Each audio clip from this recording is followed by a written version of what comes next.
Hello friends, स्वागत है आपका अपने YouTube channel online SF classes में। जैसा कि हमने पॉलिटिकल साइंस का 10 क्वेश्चन ऐसे लाए थे जो कि एग्ज़ाम में संभावना है कि लड़ने की, और पॉलिटिकल साइंस का 2 वीडियो हमने लाए हैं। कितने 2 वीडियो हमने पॉलिटिकल साइंस का लाए हैं, और हिस्ट्री का 3 या 4 वीडियो हमने डाल चुका हूँ जो कि मोस्ट VVI है। 10 नंबर का ऑब्जेक्टिव, 10 नंबर का सब्जेक्टिव 2 नंबर जो आता है वो वाला डाल चुका हूँ। और आज हम लेकर आए हैं ज्योग्राफी का ऐसे क्वेश्चन, 10 ऐसे मोस्ट इम्पोर्टेंट क्वेश्चन जो कि एग्ज़ाम में संभावना है कि लड़ेगा ही लड़ेगा। अगर नहीं लड़ा तो हम यूट्यूब पर पढ़ना छोड़ देंगे। ठीक है, तो बिना कुछ देरी किए हम वीडियो को स्टार्ट करते हैं और याद करने की प्रयास करते हैं 10 क्वेश्चन को। पहला क्वेश्चन है, लिंगानुपात कैसे मापा जाता है? लिंगानुपात से आप क्या समझते हैं? देखिए, लिंगानुपात होता है कि 1000 पुरुषों पर जितनी महिलाएं की संख्या होती है ना, उसे ही लिंगानुपात कहते हैं। क्या कहते हैं? लिंगानुपात। लिंगानुपात मतलब स्त्री को जानना, यानी पुरुष जितने हैं उस पे से स्त्री कितनी है उस स्त्री को जानना ही लिंगानुपात कहलाता है। तो लिखेंगे कैसे इसको? लिंगानुपात 1000 पुरुषों पर जितनी महिलाएं की संख्या होती है उनको जानना ही लिंगानुपात कहलाता है। इनका एक सूत्र भी होता है, उस सूत्र भी आप लिखिएगा। ठीक है, तो लिखिएगा कैसे कि एक स्त्री की संख्या बट्टे स्त्री की संख्या, लिखिएगा ऊपर स्त्री की संख्या और बट्टे पुरुष की संख्या और गुने में 1000।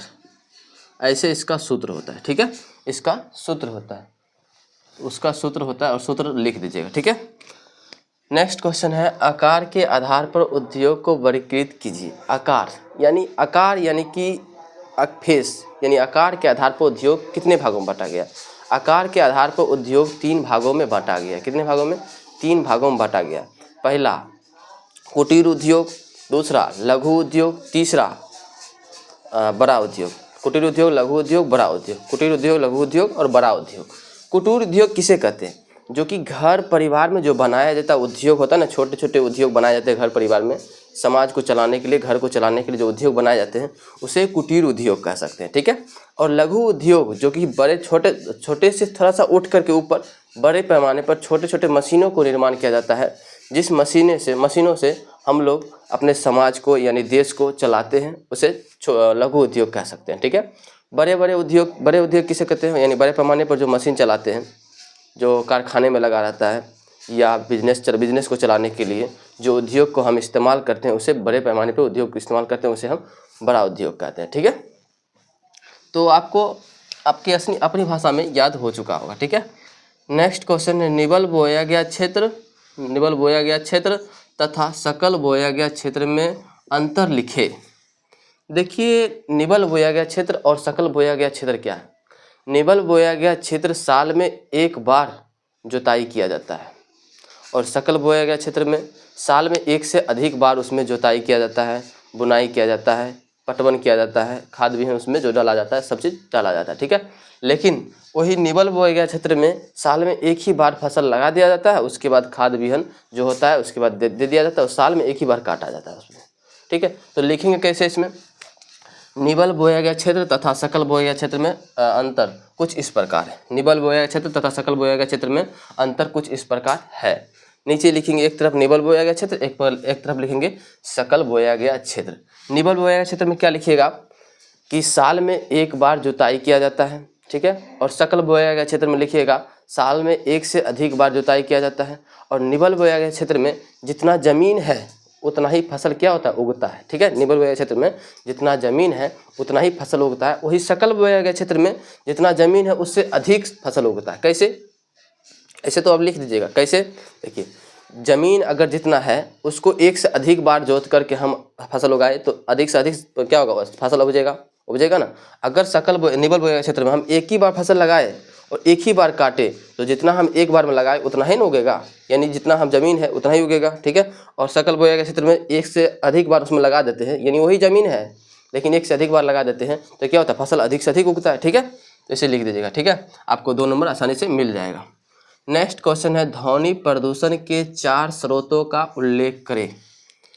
देखिए, ध्वनि प्रदूषण होती है ना, जैसे आवाज़ जिसको साउंड कहते हैं, वो प्रदूषण कैसे होती है? देखिए, ध्वनि प्रदूषण का एक स्रोत है कि जहाज की जो आवाज़ होती है ना उससे भी ध्वनि प्रदूषण होती है। लाउड स्पीकर को अधिक से अधिक आवाज़ में बजाते हैं तो उससे भी क्या होती है, ध्वनि प्रदूषण होती है। पहला, जहाज़ के जो आवाज़ से होती है उससे ध्वनि प्रदूषण होती है, ठीक है। दूसरा, लाउड स्पीकर को अधिक से अधिक आवाज़ में बजाते हैं तो उससे भी ध्वनि प्रदूषण होता है। तीसरा, गाड़ी मोटर जो चलती है उससे अधिक आवाज़ निकलती है, उससे भी क्या होती है, ध्वनि प्रदूषण होती है। चौथा, जो कि कारखाने में इंजन लगे रहते हैं, कारखाने में जो इंजन बड़े बड़े लगे रहते हैं उस इंजन की आवाज़ अधिक से अधिक दूरों तक जाती है जिससे ध्वनि प्रदूषण होती है, ठीक है। ऐसे लिख दीजिएगा। नेक्स्ट क्वेश्चन है, मुक्त व्यापार क्या है, परिभाषित कीजिए। देखिए, मुक्त व्यापार मतलब ये मत समझ लीजिए कि आप मुक्त हैं, व्यापार इसमें भी कर सकते हैं उसमें भी कर सकते हैं, नहीं। उसमें कुछ न कुछ टैक्स लगाया जाता है, जिस टैक्स को भरकर हम मुक्त व्यापार कर सकते हैं। यानी दो देशों के बीच व्यापार करने के लिए एक निर्धारित किया जाता है टैक्स, उस टैक्स को भर करके आप इस देश से उस देश में व्यापार कर सकते हैं, वो देश वाला आपके देश में भी व्यापार कर सकता है। कैसे लिखेंगे इसको, दो देशों के व्यापार करने के लिए एक निर्धारित टैक्स किया जाता है, जिस टैक्स को भर करके दोनों देश आपस में व्यापार को बढ़ा सकते हैं, ठीक है। यानी उस देश वाला इसमें व्यापार कर सकता है, ये देश वाला उसमें व्यापार कर सकता है, ठीक। नेक्स्ट क्वेश्चन है, भारत के घटते शिशु लिंगानुपात के 2 कारणों का उल्लेख कीजिए। भारत में जो शिशु लिंगानुपात है क्यों घटता है, यानी महिलाएं की संख्या क्यों घटती है, शिशु लिंगानुपात क्यों घटता है, उसका 2 कारण बताइए। पहला कारण ये है कि लोगों में शिक्षा नहीं है, ठीक है, शिक्षा नहीं है। अब बोलेगा सर कि शिक्षित लोग तो ज़्यादातर भ्रूण हत्या कराते हैं, नहीं, उस दायरे में उसको शिक्षा नहीं है कि भाई हमें इसको जो है ना भ्रूण हत्या नहीं करना चाहिए, यानी बच्चे को गर्भ में नहीं मारना चाहिए। इस दायरे में, शिशु के दायरे में उसको ज्ञान नहीं है, नॉलेज नहीं है, जिसके कारण, नॉलेज तो है लेकिन इस दायरे में उसको नॉलेज नहीं है, जिसके कारण वो क्या होती है, भ्रूण हत्या करते हैं। दूसरी कारण है कि भ्रूण हत्या होती है, कन्या भ्रूण हत्या होती है, ठीक है, कन्या भ्रूण हत्या होती है। तीसरी कारण ये भी है कि सामाजिक और सांस्कृतिक प्रभाव भी उस पर पड़ता है। क्यों, कैसे, देखिए बताते हैं आपको।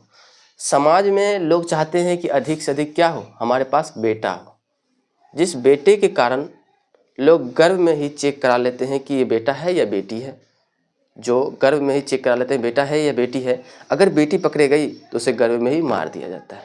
तो यानी सामाजिक तनाव के कारण भी तो होता है, समाज के लोग बोलता है इनको बेटा नहीं हुआ, इनको बेटा नहीं हुआ, तो क्या होता है कि लोग अंदर से भयभीत हो जाता है, जिससे बेटी अगर गर्भ में हुई तो क्या होता है, मार देता है, ठीक है। तो इसे आप लिख सकते हैं 3 गो।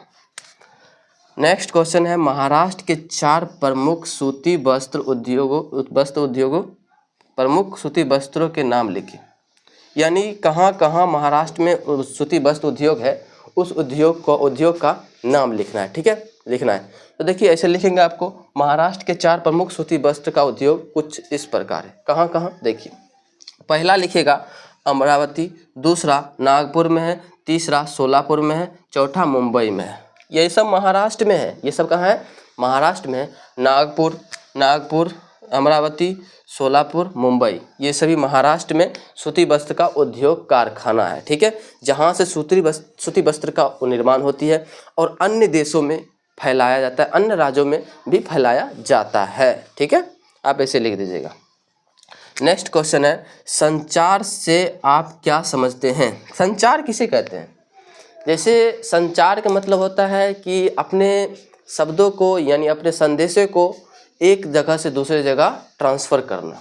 क्या करना, ट्रांसफ़र करना। कैसे करेंगे ट्रांसफ़र, जैसे मैं अपनी बातों को आपके सामने में प्रस्तुत कर रहा हूँ, कैसे, मोबाइल के जरिए कर रहा हूँ ना, तो ये भी एक संदेश के रूप में हम आपको क्या कर रहा हूँ, पहुँचा रहा हूँ ना। क्यों, कैसे, मोबाइल के जरिए हम पहुँचा रहा हूँ मैं अपने बातों को आपके पास, ठीक है।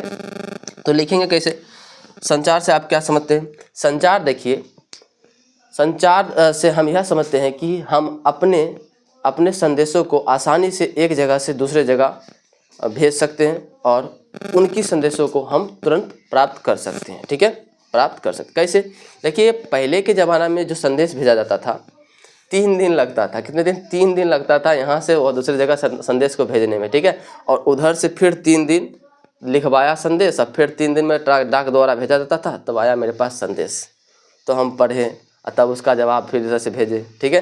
यानी 3-3 दिन लगता था। अब के ज़माना में क्या हुआ, मोबाइल निकालो, टिप टाप करो, तुरंत संदेश भेज दिया, निकल गया, ठीक है।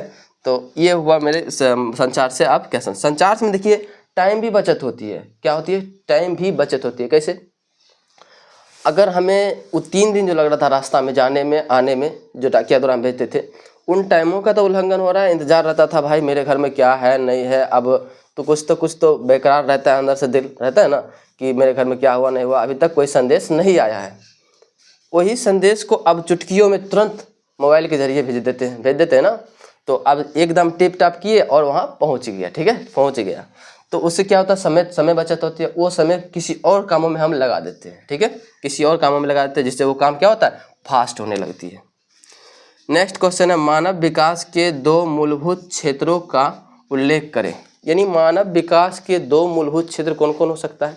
देखिए मानव तो विकास करते हैं, लेकिन उसका मूलभूत क्षेत्र कहाँ है, यानी जड़ कहाँ है जिसको वो पकड़ेगा, जैसे मानव उसका और ज़्यादा विकास करेगा। कैसे करेगा, देखिए मानव में सबसे पहली बात है कि वो शिक्षा मानव को होना चाहिए। पहली सबसे शिक्षा होनी चाहिए, सबसे ज़्यादा होनी चाहिए, ठीक है। और दूसरी है कि अपने स्वास्थ्य का ध्यान रखना चाहिए। क्यों, अगर वो स्वास्थ्य ही ठीक ना रहे तो शिक्षा और कोई भी मतलब विकास करके फ़ायदा ही क्या है, कुछ फ़ायदा नहीं। स्वास्थ्य का ठीक रखना चाहिए, अपने स्वास्थ्य को ख्याल रखना चाहिए। तीसरा, अलग अलग जगह की जो कारखाने हैं या मशीनीकरण है, उन सभी मशीनीकरण का इस्तेमाल करना चाहिए, अगर स्वास्थ्य रहे ठीक तब, ठीक है। यानी पहला क्या है, शिक्षा। दूसरा क्या है कि स्वास्थ्य ठीक रखना। तीसरा क्या है, नए नए तकनीक या नए नए मशीनी का उपयोग करना चाहिए, ठीक है। ये सभी क्या है, मानव विकास के 2 मूलभूत क्षेत्र हैं। यानी 3 मूलभूत क्षेत्र हम बता चुके हैं, 2 मूलभूत पूछा है, 2 नंबर का है इसीलिए। नेक्स्ट क्वेश्चन है, आप्रवास और उत्प्रवास में क्या अंतर है। यानी आप्रवास और उत्प्रवास में अंतर स्पष्ट करने के लिए बोल रहा है। आप्रवास मतलब आना, उत्प्रवास मतलब जाना, ठीक है।